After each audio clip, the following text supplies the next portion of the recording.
Good morning, my dear children. Today's most important topic, Dover Beach, composed by Matthew Arnold. In this poem, Matthew Arnold describes brief dramatic monologue, generally recognized as Arnold's best and most widely known poems. It is written in 1851. It was inspired by his visit with his wife to the south coast of England, where the white cliff of Dover stand. Just 22 miles from the coast of France, the speaker in the poem begins with the romanticizations of natural landscape, but later on moves to lament the loss of religious or spiritual faith.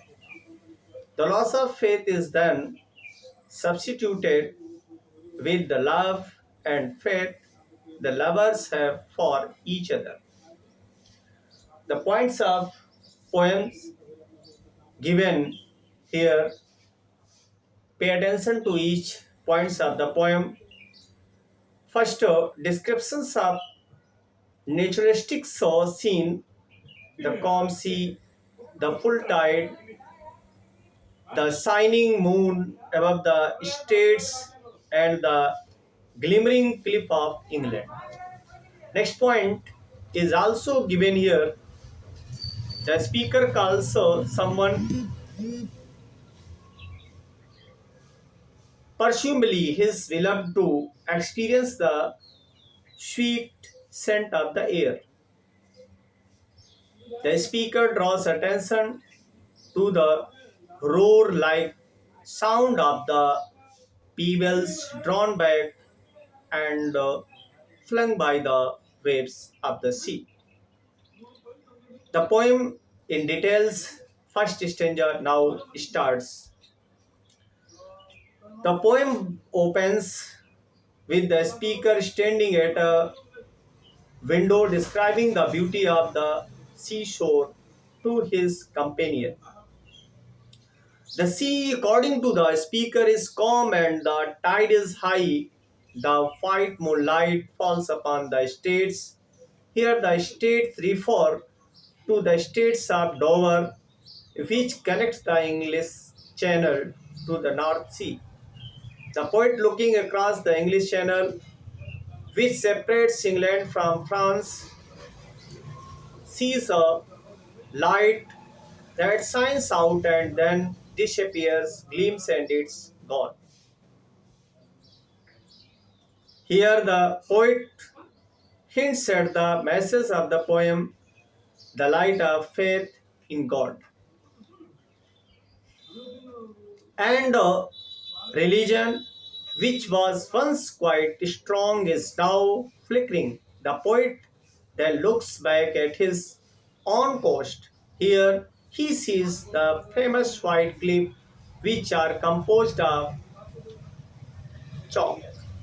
Chalk is the limestone that erodes easily. The fact that they are eroding further develops the theme of awakening of the light of faith.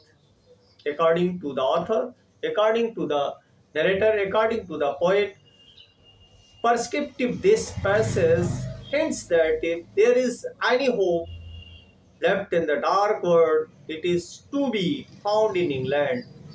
This is evident from the French coastline's gleam is gone, but the English call cliffs stand glimmering and vast. My dear students, listen with carefully that the next few lines of the same stanzas stand in direct contrast to the pleasing and peaceful description of the seashore. The speaker described the sound of pebbles which the waves draw back and fling to the seashore. At their return, as a grunting roar, the endless movement of the sea waves is being described, which seems to be alluding to the eternal note of sadness in the life of human beings. Now, stanza second, the speaker now alludes to Greek tragedy writer Sophocles, who heard the eternal note of sadness when he sat beside the Aegean Sea, and which brought to his mind the endless suffering of man. The speaker, like Sophocles, observes the sea and finds a larger measures in its motion. He compares human misery to the constant motion of the sea, the turbid ebb and flow of human misery. In third stanza, the poet describes about the fact that man once had in Christianity and religion is compared to a sea. The sea of faith once used to permeate people's lives, protecting them from doubts and despair. This was like the sea wrapping itself around the continents and islands of the world. However, the sea of faith has receded. It was once at its flow, but now is at its ebb.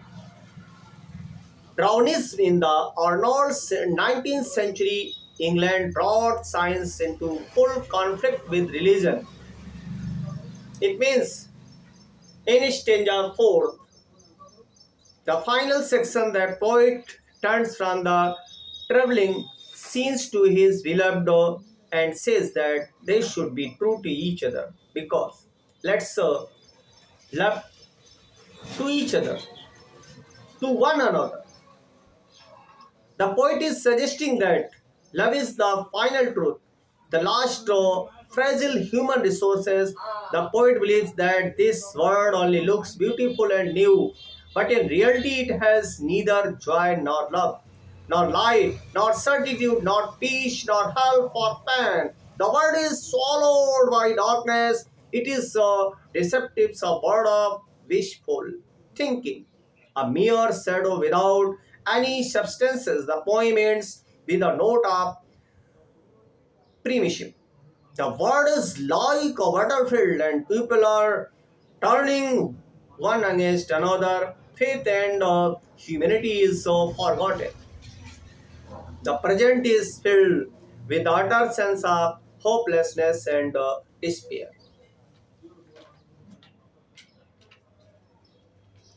It means the theme of the poem that is known loss of faith in God and religion. Matthew Arnold Doverbeach expresses his regret at the loss of faith in God and religion.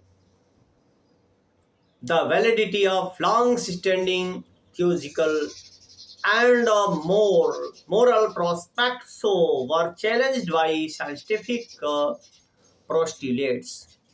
And Arnold's word of the mid 18th century, the pillar of faith supporting society was perceived as crumbling under the weight of scientific theories such as those of English physician Erasmus, English naturalist Charles Darwin, and French naturalist Jean Baptiste Dallerbach. Consequently, the existence of God and the whole Christian scheme of things was cast in doubt.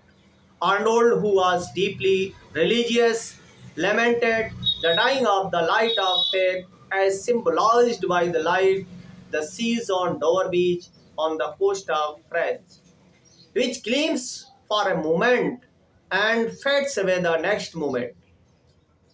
The poet explained the gradual loss of man's faith in the grand and suggestive smile. The poet has compared faith in religion to a sea that surrounds the world.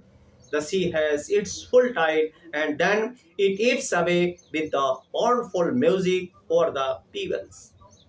The passing of faith causes the minds to be isolated in the border between belief and disbelief. It is a sad state. When the poet hears the grating roar of pebbles on the sea. Okay, thank you, all of you.